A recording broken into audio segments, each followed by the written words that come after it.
అందరికీ నమస్కారం. IYR talks మొదలుపెట్టి ఎఫెక్టివ్గా పోస్టింగ్స్ మొదలుపెట్టి ఒక సంవత్సర కాలం అయింది. ఈ సంవత్సర కాలంలో సబ్స్క్రైబర్స్ బేసు 3,000 నుంచి 33,000 దాకా పెరిగింది. ఐవైఆర్ టాక్స్ను ఆదరిస్తున్న మీ అందరికీ నా ధన్యవాదాలు. భవిష్యత్తులో కూడా ఇదే రకంగా ఐవైఆర్ టాక్స్ని మీరు ఆదరిస్తారని ఆశిస్తూ ఉన్నాను. Thank you. నమస్కారం కృష్ణారావు గారు. ఐవైఆర్ టాక్స్కి పునఃస్వాగతం. మన భారతదేశానికి స్వాతంత్రం రాకముందర తర్వాత కూడాను ఈ గ్రామీణ వ్యవస్థలో మనకి తెలిసినంత వరకు మనకి ఏంటంటే చాలా పకడ్బందీగా ఉండి ఈ కరణాలు అనేవాళ్ళు, మున్సిపల్ అనేవాళ్ళు, తర్వాత పట్వారీలని తెలంగాణ ఏ ప్రాంతంగా చూసి ఆ విలేజ్లో సంబంధించినటువంటి వ్యవస్థనంతా వాళ్ళు చేస్తూ ఉండేవారు. సరే కాలక్రమేణా మారుతూ వీళ్ళందరినీ తీసేయడము, దాని తర్వాత విఆర్ఓ సిస్టమ్ అనేది వచ్చింది. ఈ విఆర్ఓ సిస్టమ్ కూడాను కొంతకాలం బాగానే జరిగింది. కానీ కేసీఆర్ టైంలో ఈ విఆర్ఓ సిస్టమ్ని రద్దు చేశారు. రద్దు చేసిన తర్వాత ఇప్పుడు మళ్ళీ కాంగ్రెస్ గవర్నమెంట్ తెలంగాణలో వచ్చిన తర్వాత మళ్ళీ ఈ విఆర్ఓ సిస్టమ్ మళ్ళీ పునరుజ్జింపజేసి దాన్ని మళ్ళీ ఇంప్లిమెంట్ చేద్దామని ఉంటున్నారు. అయితే ఈ విఆర్ఓ సిస్టంలో లోపభూయిష్టమైనటువంటి అంశాలు చాలానే ఉన్నాయి. అసలు ఈ కాంగ్రెస్ గవర్నమెంట్ అనేది మళ్ళీ వాటిని రివైవ్ చేయడానికి తీసుకోవాల్సిన స్టాండ్లో ఉండేటువంటి పూర్వపరాలు ఏమిటి, గ్రామీణ వ్యవస్థకి ఏది ఎట్లా ఉంటే బాగుంటుంది అనేది మీరు వివరిస్తే బాగుంటుంది. ఇది గ్రామీణ అధికారుల వ్యవస్థ. ప్రతి గ్రామానికి ఆంధ్ర ఏరియాలో అయితే కరణం మున్సిపల్ అనేవాళ్ళు, ఇక్కడేమో తెలంగాణలో పటేల్ పట్వారి అనేవాళ్ళు. ఇది ఒకటి అనాదిగా కొనసాగుతూ ఉన్నటువంటి పరిపాలనా విధానం, గ్రామానికి సంబంధించిన పరిపాలనా విధానం. ఇది రాజులు మారినా, రాజ్యాలు మారినా, డైనాసిటీలు మారినా కానీ ఈ సిస్టమ్ ఇట్లాగే కంటిన్యూ అయింది కాబట్టే దానికి ఒక స్ట్రెంగ్త్, లోకల్ స్ట్రెంగ్త్ అనేది ఏర్పడింది. అప్పట్లో కమర్షియల్ ట్యాక్స్ లేదు, ఎక్సైజ్ పెద్ద రెవెన్యూ కాదు, మేజర్ రెవెన్యూ అంతా ల్యాండ్ రెవెన్యూ. అది ఏ ప్రభుత్వం అయినా కానీ, అది మొఘల్ ప్రభుత్వం కానీ, ఇంకో ప్రభుత్వం కానీ ఏదైనా కానీ భూమి మీద పన్నుతోనే ప్రభుత్వాలన్నీ ఎక్కువగా నడిచేవి. కాబట్టి ఇది గట్టిగా పిండేవాళ్ళు. గ్రామాల్లో 50% ఉండేది, ఆల్మోస్ట్ ఆల్ ఉన్నటువంటి ఫలసాయంలో 50% దాకా ప్రభుత్వానికి వెళ్ళేటటువంటి విధానం ఉండేది. సో దీనిని వ్యవస్థీకృతం చేయడం కోసంగా ఈ గ్రామ వ్యవస్థ అనేటువంటిది వచ్చింది. ఇన్ఫ్యాక్ట్ దానికి వచ్చిన కథ కూడా ఉంది. ఆంధ్ర ప్రాంతంలో ఈ కరణీకాలన్నీ ఒక టైంలో విశ్వబ్రాహ్మిన్స్ చేతిలో ఉండేవి, బ్రాహ్మిన్స్ చేతిలో కాదు. ఇన్ఫ్యాక్ట్ విశ్వబ్రాహ్మణ చరిత్ర చదివినప్పుడు ఇది నేను దాంట్లో దీన్ని చాలా ఫోకస్గా వాళ్ళు రాసుకున్నారు. 13-14 శతాబ్ది టైంలో ఒకటి రాజుల దగ్గర మంత్రులుగా మాత్రం బ్రాహ్మిన్స్ ఉండేవాళ్ళు, గ్రామాల్లో మాత్రం గ్రామ కరణాలుగా మాత్రం విశ్వబ్రాహ్మిన్స్ ఉండేవాళ్ళు. ఉంటే ఆయన ఒక గజపతి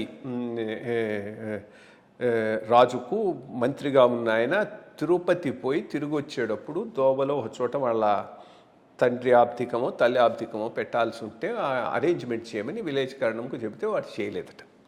దాంతో వాళ్ళ మీద కోపం వచ్చి వీళ్ళందరినీ మార్చేయాలనే నిర్ణయానికి వచ్చి ఈ గజపతి రాజు గోదావరి తీరంలో రాజమండ్రి దగ్గర ఎక్కడో ఉండేవాడు, something in 14th 13th century ప్రాంతంలో.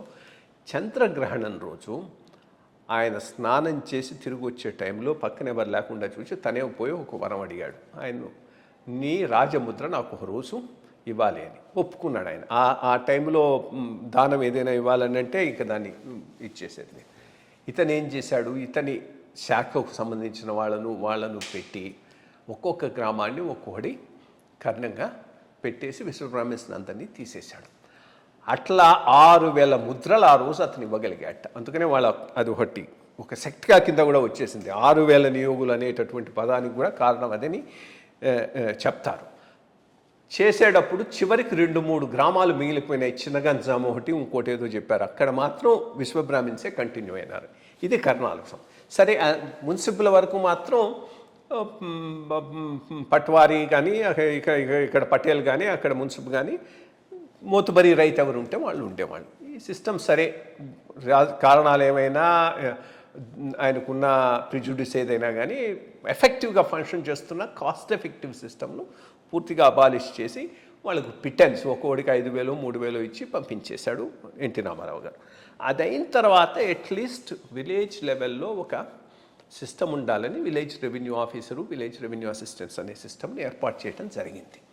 కేసీఆర్ గారు కొన్ని చేసిన పెద్ద తప్పుల్లో ఆ సిస్టమ్ను తీసేయటం.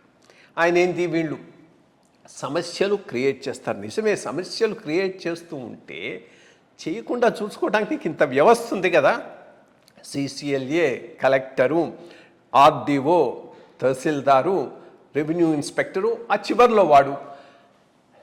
అది అంత పెద్ద వ్యవస్థతో దాన్ని నియంత్రించాల్సి పోనిచ్చి అదేవరో అన్నట్టు ఇంట్లో ఎలుకలు ఉన్నాయని ఇల్లు తగలబెట్టుకుంటామా, ఆ సిస్టమ్నే తీసేసి నేనంతా అగ్రికల్చర్ డిపార్ట్మెంట్ ద్వారానే అంతా చేస్తానన్నాడు.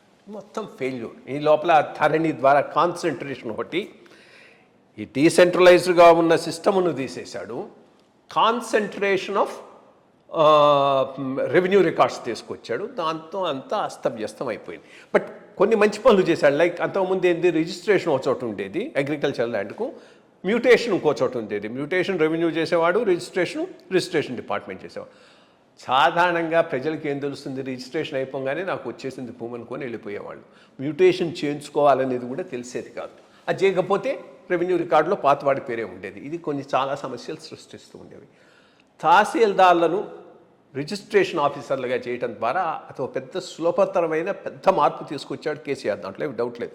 బట్ వ్యవస్థను తీసేయబట్టి మొత్తం అంతా పాడైపోయింది. ఆ సంస్కరణలో భాగంగా మళ్ళీ ఇప్పుడు తీసుకొచ్చారు. ఇట్స్ ఎ వెల్కమ్ డెసిషన్, దాంట్లో ఏమి డౌట్ లేదు. బట్ ఎఫెక్టివ్గా రెవెన్యూ డిపార్ట్మెంట్ను ఇతర వీటిని అప్పగించుకుని ఏమైపోతున్నది, ఇప్పుడు చాలా యాక్టివిటీస్ గవర్నమెంట్లో వస్తున్నాయి. అదే పెద్ద ప్రాబ్లం. రెవెన్యూ డిపార్ట్మెంట్ రెవెన్యూ కాకుండా జనరల్ అడ్మినిస్ట్రేషన్ డిపార్ట్మెంట్ అయిపోయింది.